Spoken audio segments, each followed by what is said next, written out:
What's going on, y'all? It's your boy 3 Stacks in this thing, and I'm going over an update on my Evilswarm deck. It's been a long time since I've showcased this on the channel. Very long. Too long, in fact. So this is long overdue. So this is actually built to be competitive for this day and age in the format that we're in. So there's a lot of card choices that some might say, oh man, you have to play this. And the answer is yes. If you want to play this deck competitively, you have to. Because unfortunately, the sad but true thing is, Ophion is not the boss that he once was. When spellbooks and also dragon rollers were a thing, he used to be just an absolute win condition. And I really hope that one day that we come to a format where level 5 or higher monsters are a thing again and Ophion's back. Because he has had his time here and there. But without further ado, we're going to hop right into this deck profile. Oh yeah, one more thing. It was Necros too. Like Necros, there was some people playing Evilswarms to counter Necros, the Trishula, the Gungnir, and all that. But then they're like, oh snap, Clausulus is coming out there, Unicorn's helping them out. So, Evilswarms try, but most of the time they don't get to make it. 3 copies of Xerxion. There's a long story behind this monster in Sombre. They basically were Gym Knight, Lazuli, and Constellar Rustlehog. They ended up becoming these beings. Through the combined power, Xerxion was through the combined power of Ice Barrier, and also the Steel Swarm virus. If you look at his wings, these wings belong to an Ice Barrier dragon, and he also has the Steel Swarm virus infused in him. He's a very, very powerful being in the lore, and they defeated Zofia, the goddess of rebirth, together. So this is one of my favorite monsters. He's real dope. But basically, if you don't know what Evilswarms do, this monster can banish a swarm monster from your graveyard, add 1 from your graveyard to your hand, and then you can have additional normal summon an Evilswarm this turn, or a swarm monster. So you can actually run Steel Swarm Evilswarms, which is real dope. I wanted to do that, but I can't find Steel Swarm cards for some reason. Then we play 3 copies of Caster. He's basically just like your Pollux, your Nikotama, your Elder of the Ritual Beast, your Brilliant Fusion, your Double Summon. All those cards pretty much do the same thing. He lets you conduct an additional summon of a swarm monster. 3 copies of Heliotrope, the beatdown monster, and also the best swarm in the deck at the moment because Rescue Rabbit's back at 3. So why not play 3 Rescue Rabbits just so that you can increase your odds of opening up with 1 card Ophion plays. 3 copies of Mandragora. It's a really awesome swarm monster. If your opponent controls more monsters than you can just special summon it from your hand. It helps go on second to just make free rank 4s. And then 3 Rescue Rabbits. Rescue Rabbit's insane. This deck actually, when Instant Fusion and Norden was a thing, we were able to make stuff like Ophion and Trap Tricks for Flasia. Those are some really nice boards. But now, we can't really do that. Link format, Master Rule 4.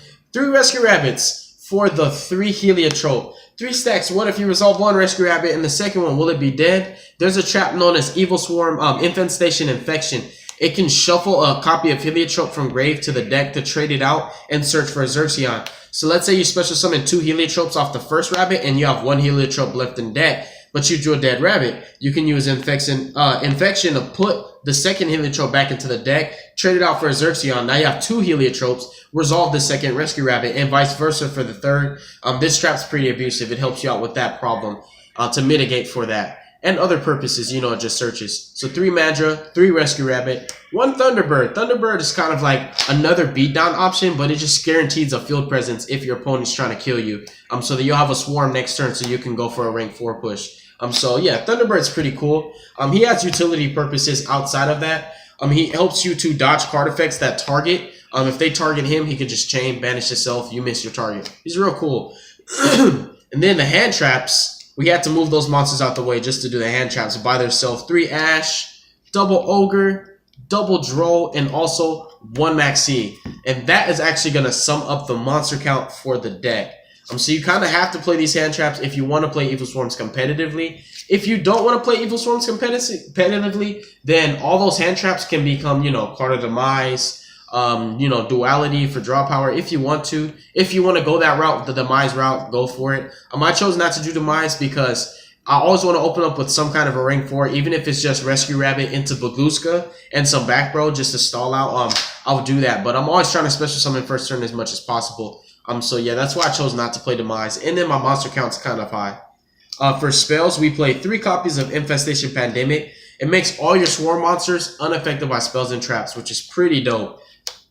3 copies of Allure of Darkness. For the draw power, every monster is dark except for Rescue Rabbit, and then 2 copies of Pot of Desires just for more draw power. There's nothing you really that would hurt you if you banish it unless it's a Heliotrope. If you banish 1 Heliotrope, then you can resolve like 1 Rescue Rabbit, and then after that you have to resolve this trap twice to resolve your second Rescue Rabbit. But if you banish 2 Heliotropes, rabbits are dead. So that's the only I guess you could say gamble with Desires. Everything else you can afford to banish. It doesn't even matter. As long as 2 level 4s are on the field, you can still make what you want. So yeah, double Desires because you need the +1. That's going to sum it up for spells. Then for traps, obviously, the obligatory 3 evenly matched and also 3 solemn strikes. This is your going second card and this is your going first card, but nonetheless, they're powerful traps that if you want to win, you're kind of going to have to play cards like this. Strike is amazing in the Spiral matchup, believe it or not. It's amazing against Trickstars. It has its day against Pendulum Magicians, and it's okay against BA. It's not the best against BA, but it's alright. And then 3 copies of Storming Mirror Force. Just for protection, people try to beat over your Ophion and other stuff like that. And 1 Infestation Infection, not only for an additional search target for Ophion, but also for the exchange for the Heliotrope play like I told you. There's another Infestation trap that I used to run. It was known as Infestation Terminus. You banish a Swarm monster and bounce 2 cards on the field to the hand. You can still play it. It's a nice searchable out to a lot of things. It helps Ophion to break boards all by itself, and it kind of gives him a more aggro push. Outside of searching, protection, you can search a pushable card to push through boards. So you can definitely take in 1 Infestation Terminus in your list if you would like to. It rarely bricks because you have Swarm monsters, so you can use it on any Swarm monster. For the extra deck, we played 2 Ophion. We're in a day and age where you're never going to get a chance to summon 3. That's the unfortunate truth. 1 Bahamut, it comes up a lot, but unfortunately, I only have 1 Bahamut. I don't know where my Bahamut's went. I used to have 3 of this card, and I would definitely play 2 if I had to. It's basically just a Big Eye, and it's permanent. It keeps the monster forever. It's real dope. I like them. And then 1 Ouroboros. This is Gunganir, believe it or not. This is Brionnic, and this is actually Trishula. If you want to learn the lore behind how these cards came to be, it was like a war between the Hidden Arsenal decks. It's pretty much just Evilswarms were the bad guys. Before that, it was Gishkis. Gishkis had this evil plan to harness the power of Ice Barrier. And then the Steel Swarm Virus, to help them to kill the Gustos, the Lavals, also the Gem Knights. And then the Constellars created the deck known as Violence to protect and watch over people. Because Constellars are just out there in the stars, just chilling, doing their own thing. And eventually, everybody was like, help us. The Constellars came down to fight. And the Gishkis are like, we need more power. So they end up creating and reviving. They actually didn't create. They revived these 3 legendary Ice Barrier Dragons, but they were infected by the evil Steel Swarm virus. That's how they came to be these monsters. But this is still Trishula. This is still Brionnic. And this is still Gunganir. Cool background story behind them. But yeah, Evil Swarms are kind of cool. Then we have Nightmare. He has his day. Book of Mooning monsters can't be link summoned. You can't link summon with them. You can't XYZ. You can't synchro with them. You can't use their effects. So he's kind of cool. And then I personally put Double Baguska. I make this card a lot because I have awkward hands sometimes where it's I have 1 Ash Blossom and an evenly matched. And it's I can't really do much outside of that. So I have to make a card like Baguska to try to dig for better cards or at least stall out for a couple turns. Because this deck has no win condition. It's kind of just rank 4 spam. Pull for damage, try to control the crap out of your opponent. And then the Utopia package, Tornado Dragon, Abyss Dweller, Gorgon. For links, Borreload has actually been made quite a few times. It's an amazing link, and it's pretty easy to make in this deck, believe it or not. If you basically just have a Mandragora and an Evilswarm Kirkion, you can basically go Special Mandragora, normal Kirkion, Kirkion, add caster back, caster, normal summon, 4, bam, Borreload right there. And outside of that, Rescue Rabbit helps you to get there as well. So Borreload can be made in the deck, and he's a win condition, I guess. He's the only win condition, really. I mean, Baguska kind of is a win condition, but he's really just a stall for game. Not stall for game, but stall for turns. But Borreload does help, and it's nice to have a boss monster outside of Ophion.